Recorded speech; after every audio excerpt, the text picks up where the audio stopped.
Você acorda às 3 da manhã encharcada, coração acelerado, e no dia seguinte a calça aperta mais na cintura, mesmo fazendo tudo certo. Aí senta no consultório e ouve: é da idade, coma menos. Olha para mim, como ninguém te explicou isso antes? Em torno da menopausa, seu estradiol pode cair cerca de 95%. E isso muda o jeito que seu corpo usa energia. E mesmo assim, quase 80% dos gineco-obstetras relatam formação insuficiente em menopausa. 75% das mulheres ficam sem tratamento adequado e 1 em cada 5 sai da consulta se sentindo descartada. Comenta aqui de que cidade você está me assistindo. Eu quero ver até onde essa conversa está chegando. Porque a mentira começa cedo. Te convenceram de que, depois dos 50, ganho abdominal é só falta de disciplina. Não é. Honestamente, é aí que a insulina sobe, a gordura visceral responde, e você passa a lutar com um metabolismo que trocou de motor sem te avisar. E eu ainda nem te mostrei o ponto mais importante, o marcador clínico simples que revela essa virada antes do diabetes. Quando você entender isso até o fim, você nunca mais vai olhar para o seu corpo com culpa. Você acorda às 3 da manhã encharcada, com o coração disparado, e no dia seguinte a barriga parece mais dura, mais alta, mesmo comendo igualzinho ao que sempre funcionou para você. Aí chega no consultório e ouve: é da idade, coma menos, como se isso explicasse tudo. Não explica. Na transição para a menopausa, o estradiol pode despencar perto de 95% e seu corpo muda a forma de lidar com glicose e gordura. E, mesmo assim, quase 80% dos gineco-obstetras relatam formação insuficiente em menopausa. 75% das mulheres seguem sem cuidado adequado. E 1 em 5 sai da consulta se sentindo descartada.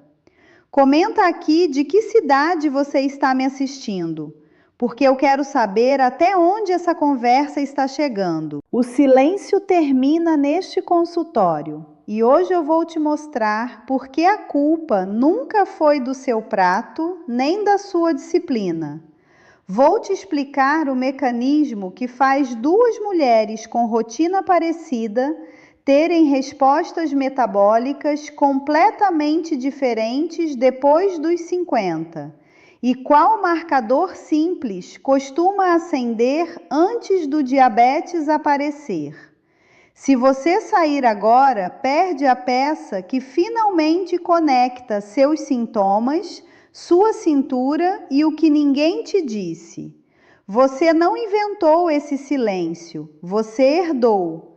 A sua mãe chamava de nervoso, a sua avó dizia que era fraqueza, e ninguém deu nome para o que era onda de calor, sono quebrado, dor na relação, cabeça em névoa.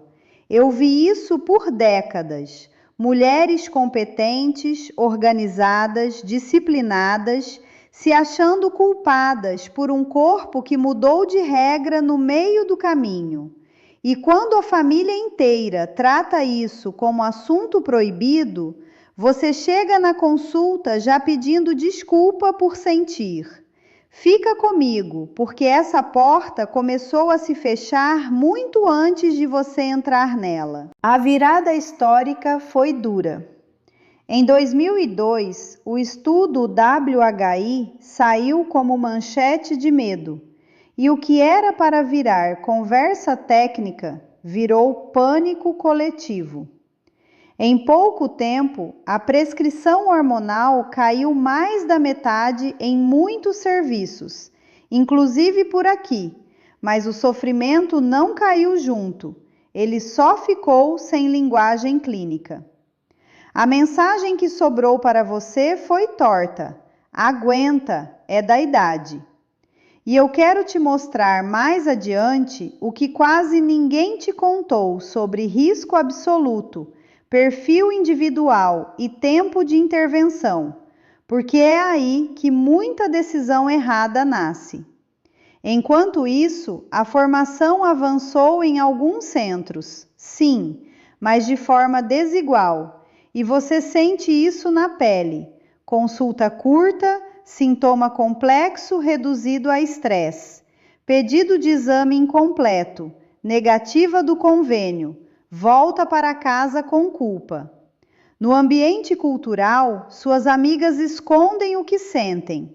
A mídia quase apaga mulheres depois dos 50, e o seu sofrimento parece exceção, quando na verdade é padrão clínico. O ponto perigoso é este. Sem abordagem cedo, o metabolismo endurece, a insulina sobe em silêncio, e a próxima frase que você ouve costuma ser: "Isso está na sua cabeça". Quem falhou com você não foi um médico ruim isolado, foi a engrenagem inteira. Currículo que ensina pouco climatério, cultura que herdou medo em vez de raciocínio clínico depois do pânico do WHI, e um mercado que te vende atalho quando você precisava de diagnóstico. Enquanto isso, você, na perimenopausa ou já na pós-menopausa, ficou sem tradução do que estava sentindo. E olha o tamanho do buraco. Em levantamento com mulheres de meia idade, 34% relataram sintomas moderados a muito severos, mas 87% não buscaram cuidado. Isso não é detalhe, isso é abandono organizado. E cada lado ganhou ou perdeu alguma coisa com esse silêncio. O sistema manteve consulta rápida e previsível. A indústria do wellness faturou com promessa, exame solto e culpa embalada de autocuidado. A família repetiu: aguenta firme, porque foi assim com sua mãe também. Quem pagou a conta foi você. Sono quebrado, cintura subindo, libido caindo e a sensação de que o seu corpo virou um estranho dentro da própria roupa. Só que agora muda. O que parece falta de disciplina é um ciclo metabólico mensurável entre gordura visceral e insulina. E no próximo passo, eu vou te mostrar onde esse ciclo começa a aparecer antes da glicose denunciar. Olha, começa numa camada hormonal que quase ninguém te desenhou. A transição menopausal pode durar de 2 a 8 anos, e nesse período, seu corpo não desliga de uma vez, ele oscila e te desmonta por dentro. Estrogênio e progesterona variam, os receptores ficam sem sinal estável, e você sente isso no sono, no apetite, na cintura. E tem um detalhe enorme: existem receptores hormonais em mais de 400 tecidos. Ninguém te explicou esse mapa. Então você tenta resolver só com dieta uma coisa que é sistêmica. E espera, porque a parte neurológica é a peça que costuma virar tudo de cabeça para baixo. Agora vem a camada do cérebro, e eu quero que você me escute com calma. Seu cérebro usa perto de 20% da energia do corpo. Quando o ambiente hormonal muda, neurotransmissores ligados ao humor, foco e sono também mudam. Parece ansiedade do nada, parece depressão nova, parece que você perdeu o eixo. Eu passei por isso aos 52, 5h40 da manhã, na pia da cozinha, mãos frias, coração correndo e eu pensando, isso não sou eu. Em 30 anos de consultório, eu vi esse padrão exato milhares de vezes. E ainda falta a parte que conecta cortisol, barriga e insulina. A camada metabólica fecha a armadilha. Perto da última menstruação, a gordura visceral pode subir em ritmo de 8,2% ao ano e depois seguir em 5,8% ao ano por um tempo. Isso conversa com cortisol alto crônico e com resistência à insulina, um alimentando o outro. Ao mesmo tempo, fogacho e suor noturno podem persistir por mediana de 7,4 anos, com 4,5 anos ainda ativos após a menopausa, quebrando seu sono e piorando esse ciclo. E tem mais silêncio. Atrofia vaginal tratável, vendida como normal, e testosterona feminina quase nunca pedida. Deixa eu te explicar o que realmente está acontecendo no seu corpo. Você chega com glicemia de jejum em 98 miligramas por decilitro, escuta normal, e vai embora achando que está tudo bem. Só que, no mesmo exame, a insulina vem em 16 microsumilicor por mililitro, e isso já mostra pâncreas trabalhando em excesso para manter o açúcar bonito no papel.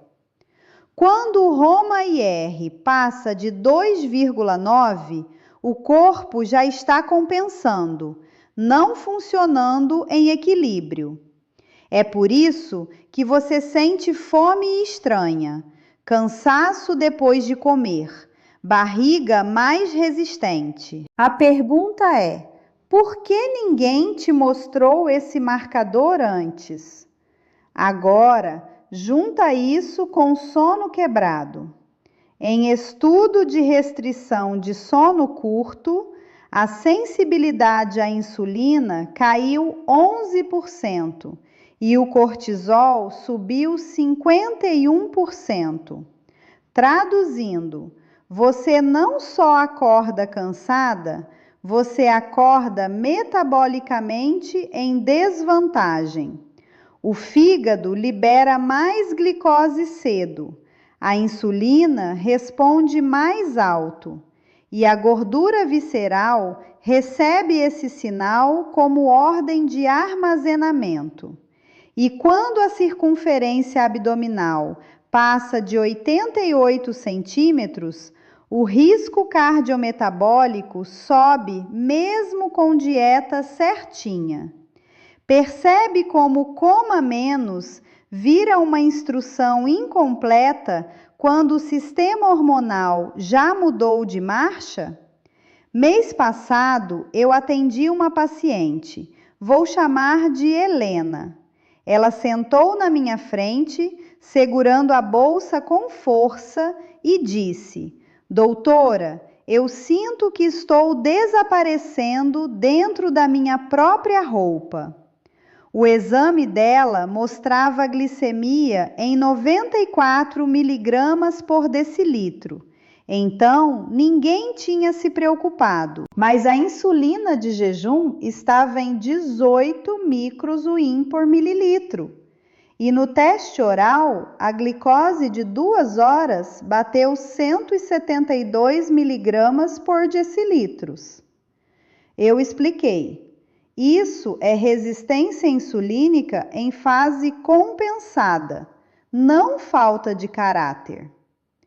Ela ficou em silêncio, respirou fundo e falou: então, não era culpa minha? Tem mais uma camada, e ela é dura de ouvir.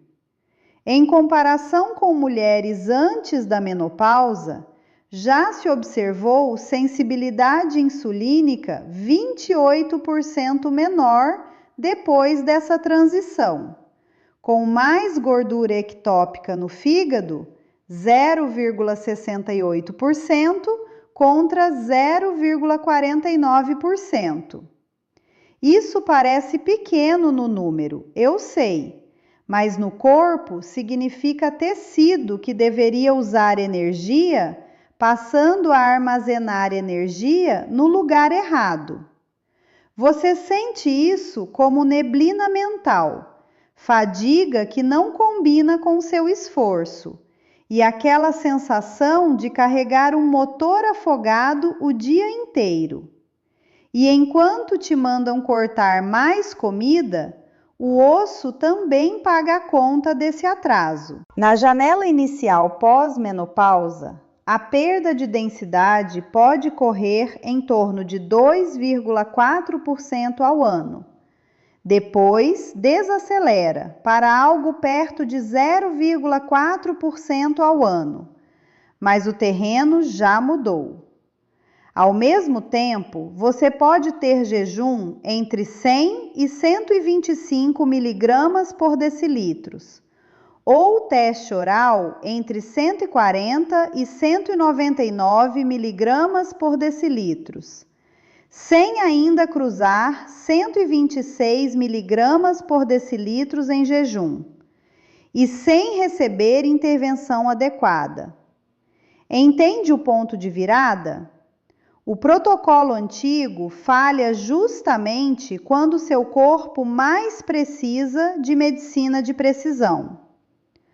O ponto em que isso fica impossível de negar é quando você mantém rotina, prato, caminhada e o corpo responde com mais fome no fim do dia, sono picado e cintura mais inflamada. Não é contradição, é cascata. Noite ruim empurra cortisol. Cortisol empurra glicose do fígado.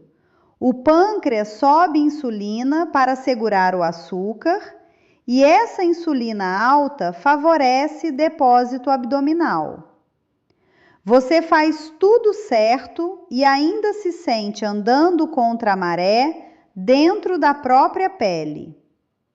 Eu olho para você e digo sem rodeio: você não está louca.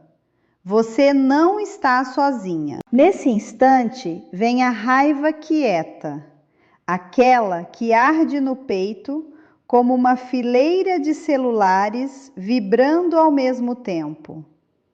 Não era fraqueza sua, era fisiologia sem tradução. Seu corpo não te traiu. Ele ficou anos sem leitura clínica adequada. Alguém, em algum ponto do sistema, decidiu que essa conversa podia esperar. E você pagou com exaustão, autoestima e tempo. Isso não é envelhecimento. Isso é uma mudança hormonal que ninguém te explicou. Se você continua aceitando silêncio como resposta, os próximos 1 a 3 anos costumam cobrar um preço alto e rápido. Os fogachos não passam sozinhos para muita gente. Os suores noturnos quebram seu sono e seu cérebro começa o dia já em débito. A libido cai, a irritabilidade sobe, a relação em casa fica mais tensa e você começa a se culpar por tudo. Cada mês sem abordagem correta reforça a ideia errada de que o problema é você. Não é. E tem o impacto emocional acontecendo agora, não depois. Cerca de 70% das mulheres nessa transição relatam ansiedade em algum grau, e o risco de sintomas depressivos na perimenopausa pode praticamente dobrar em relação à fase prévia. Quando isso se mistura com insônia e névoa mental, você começa a duvidar da sua própria percepção, como se estivesse pisando em bolinhas de gude dentro da própria cabeça. A família vê você mais reativa, você se vê mais frágil e o isolamento cresce. No horizonte de 3 a 10 anos, o custo deixa de ser só desconforto e vira risco estrutural. A perda óssea pode acelerar de forma importante na janela inicial pós-menopausa, chegando perto de 20% em parte das mulheres sem cuidado adequado. Ao mesmo tempo, a proteção cardiovascular do estrogênio se perde e o risco sobe em silêncio, sem alarme claro no começo. E a síndrome geniturinária da menopausa cronifica. Secura, dor, urgência urinária, infecção recorrente, impacto sexual. Isso raramente se resolve sozinho. Quando a gente projeta 10 a 30 anos, fica ainda mais concreto. Aproximadamente 1 em cada 2 mulheres acima dos 50 pode ter fratura osteoporótica ao longo da vida, com perda de autonomia real. O risco cognitivo também aumenta quando você passa décadas sem proteger sono, humor e saúde vascular. Aquela sensação de não sou mais eu pode deixar de ser episódio e virar padrão. E depois dos 60, doença cardiovascular segue como principal causa de morte feminina em muitos cenários, inclusive no Brasil. Quantos anos da sua vida ativa você aceita perder por uma explicação errada? Urgência aqui não é pânico, é precisão. Você não está condenada, mas está sofrendo sem necessidade. Se continuar recebendo, é só idade, como resposta final. Ainda dá para interromper essa curva. E quanto antes você nomeia o mecanismo, mais espaço você cria para mudar desfecho. Me conta nos comentários, qual dessas consequências ninguém te avisou ou qual delas já te disseram que era só estresse ou coisa da idade? Isso não é fracasso pessoal, é silêncio herdado com custo físico mensurável. Amanhã de manhã, você entra na consulta com o roteiro na mão, sem pedir desculpa por existir. Fala assim, palavra por palavra. Doutora, você fez educação continuada em manejo da menopausa nos últimos 5 anos? Depois, Eu gostaria de um painel hormonal completo, com estradiol, progesterona, testosterona, FSH e avaliação tireoidiana, além do TSH. E completa. Quero incluir insulina de jejum, porque meu ganho abdominal pode estar ligado à resistência insulínica. Se você tem mais de 50, peça também. Quero solicitar densitometria óssea por DEXA. Isso muda a consulta, porque você sai da culpa e entra na biologia mensurável. Se vier a frase, seus exames estão normais, você responde com calma.